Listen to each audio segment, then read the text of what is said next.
दर्शकों, हमारे साथ में अजय दलाल जी जुड़ चुके हैं, जो कि कॉमनवेल्थ गेम में गोल्ड मेडलिस्ट रह चुके हैं। भारत का प्रतिनिधित्व कई देशों में जाकर के कर चुके हैं।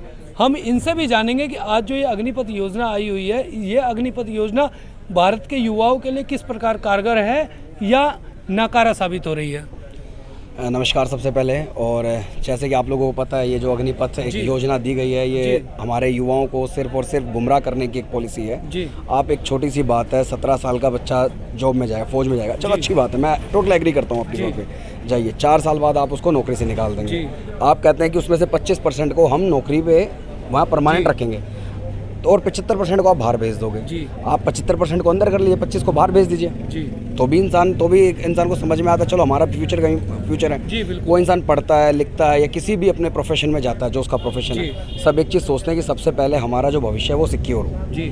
फ्यूचर सिक्योर होगा, अपनी फैमिली ग्रस्त को आगे बढ़ाएगा, शादी करेगा, अपने माँ बाप का ध्यान रखेगा, बुढ़ापे में उनके लाठी उनका एक सहारा बनेगा। जब उसका खुद का ही वो सहारा नहीं होगा तो अपने माँ बाप को कैसे संभालेगा वो। 4 साल के बाद आप कह रहे हैं निकाल देंगे, फिर जैसे कि उनके पीछे एक्स आर्मी मैन नहीं लग सकता, उनको कोई भी फैसिलिटी नहीं मिलेगी, ना मेडिकल फैसिलिटी मिलेगी, ना किसी और चीज़ की कैंटीन नहीं है, तो वो अपना घर कैसे चलाएगा। जिस तरह से महंगाई दिन ब दिन बढ़ती जा रही है, तो उस महंगाई में उस टाइम पे वो कैसे अपने घर को चलाएगा, कोई ये समझाए। कोई भी इंसान इसलिए पढ़ता है, इसलिए नौकरी करता है ताकि मैं अपने घर को आगे अच्छे से चला सकूं, मैं उनको एक अच्छी ज़िंदगी दे सकूं। हमारी भी ख्वाहिश है, हम अपने माँ बाप जब बूढ़े रहेंगे, हम एक अच्छी लाइफ दे सकें कि वो घर बैठें आराम से, हम उनको सारी सहूलियत पूरी कराएं। लेकिन जब मैं नौकरी नहीं होगी, जब मेरे पास पैसा ही नहीं होगा, तो मैं कैसे संभालूंगा। कभी वो कहते हैं कि अपनी चाय की दुकान खोल लो, कभी उन्होंने पकौड़े तलवा देते हैं। अब 4 साल के लिए नौकरी है। अगर जो अभी आप बोल रहे थे, जो भी हमारे पदाधिकारी हैं जितने भी हैं, वो सब उनको बोल रहे हैं कि हाँ भाई बहुत अच्छी है, तो एक काम कीजिए, जितने आपको अलाउंस मिलते हैं, जो आपको पेंशन मिलेगी, आप अभी तक जो नौकरी में सबकी पेंशन कैंसिल कर दीजिए। पेंशन ही नहीं होगी, ना उनके वो अलाउंस होंगे, अलाउंस नहीं होंगे तो आपके पास पैसा आ जाएगा, उससे और नौकरी 2 साल बढ़ जाएगी। अजय जी, मैं आपसे एक सवाल करना चाहूँगा कि जब आप भारत का प्रतिनिधित्व करने के लिए अन्य देशों में गए थे, जी, कॉमनवेल्थ गेम में आप गोल्ड मेडल भी भारत के लिए लेकर के आए। जी जी। क्या उस समय में आपने सोचा था कि भारत सरकार ऐसे कदम उठाएगी देश के युवाओं के लिए? अगर मुझे पहले ऐसा पता होता तो फिर हम भी कोई और लाइन ढूंढते, कोई और प्रोफेशन ढूंढते कि जिसमें एटलीस्ट हमारी लाइफ सिक्योर हो जाए। जी। अगर लाइफ ही सिक्योर नहीं, मैंने बताया ना कि अगर मेरी लाइफ ही सिक्योर नहीं, तो अपने माँ बाप को क्या खुशी दूंगा, अपने परिवार को क्या खुशी दूंगा, क्या अपने सरकार को आगे बढ़ाऊंगा। पैसा मिलेगा, पेंशन में पैसा मिलेगा, जॉब मिलेगी, उससे मैं रिटर्न भरूंगा, जो हमारे देश को फायदा होगा। इनकम टैक्स बढ़ेगा उससे। अब जब आप इनकम टैक्स भी छीन रहे हो तो फिर कैसे काम चलेगा। जो आप 11 लाख की एक समरी दे रहे हो कि 11 लाख रुपए आपको जॉब में से मिलेगा, पहले तो आप उसका PF काटोगे, उस PF में उतना ही पैसा आप मिला के दे दोगे 4 साल बाद मुझे। लेकिन 4 साल बाद वो 10 लाख 11 लाख रुपए, आप एक मुझे 11 लाख रुपए में कोई अच्छी सी दुकान खोल के दिखा दो। जी बिल्कुल। कोई एक अच्छा जिम खोल के दिखा दो। एक बंदा जो आर्मी से आएगा क्या होगा, फिट होगा। बिल्कुल। वो सोचेगा मैं कोई फिटनेस वाली लाइन चुनूं, कि मैं ऐसा कुछ चुनूं कि जिसमें दूसरों को सिखा सकूं डिसिप्लिन। तो एक अच्छा सा जिम मुझे 11 लाख में खोल के दिखा दो आप। जी। 11 लाख तो उसका जिम भी नहीं खोलेगा। और कोई भी आदमी नौकरी पे जाता है, तो जब नौकरी पे हम जाते हैं तो हमारे घर वालों को होता है कि आज के देश में सबके पास 2 रुपये का लेन देन सबका होता है। जो पैसा आएगा सबसे पहले वो सोचेगा मैं अपना लेन देन पूरा कर लूँ, या अपना घर जो टूट रहा है, कहीं से पानी चू रहा है तो उसमें उसको ठीक करवा लूँ, किसी की बहन होगी तो उसको शादी करानी, कि माँ बाप बीमार होंगे तो उसमें पैसा, तो वो पैसा बचा कहाँ, ये तो बताइए आप। वो तो पैसा बचा ही नहीं उस चीज़ के लिए। आप एक 11 लाख रुपए दे रहे हैं कि चलो कुछ नहीं मिल रहा तो इससे अच्छा नौकरी कर लो, तो इससे अच्छा आप चोर ऐसा काम करा लो कि 4 साल बाद उसको कोई प्राउड फील हो कि मैं अच्छा काम करूँ। ना वो अपने पीछे एक्स आर्मी मैन लगा सकता है, ना उसको कैंटीन की फैसिलिटी मिलेगी। तो जितने भी आज आप इनको दे रहे हो, या जितने आपके नेता हैं, MLA हैं, MPs हैं, उनकी आप पेंशन खत्म कर दो, अलाउंस खत्म कर दो। जब उनको ऑलरेडी कोई भी टेंडर पास होने पे 10% उनको मिलता है, तो फिर भैया तनख्वाह क्यों दे रहे हो उनको।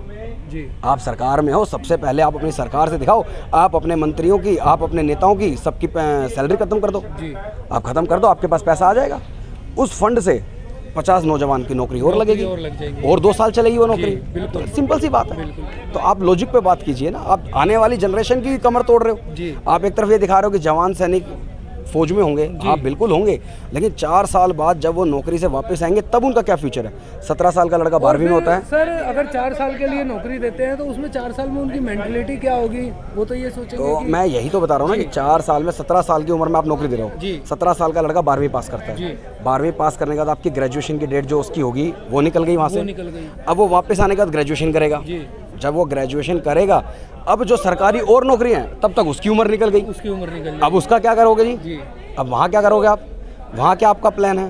बिल्कुल। तो आगे आने वाली जो परिस्थितियाँ आएंगी उसके ऊपर भी तो हमें वर्क करना चाहिए ना। बहुत बहुत धन्यवाद सर आपका। अजय जी, जो युवाओं में इस समय में एक आक्रोश का माहौल है और पूरे देश में सरकारी संपत्तियों को नुकसान पहुंचाया जा रहा है, इस पर आपकी क्या प्रतिक्रिया है? देखिए जी, सरकारी संपत्ति को जलाना सरासर गलत है, मैं इसके बिल्कुल खिलाफ हूँ। लेकिन कुछ साल पहले अगर आपने कुछ हमारे टाइम पहले, जिसको आज हम लेजेंड मानते हैं, भगत सिंह, उन्होंने बोला था बहरों को सुनाने के लिए धमाके की ज़रूरत होती है।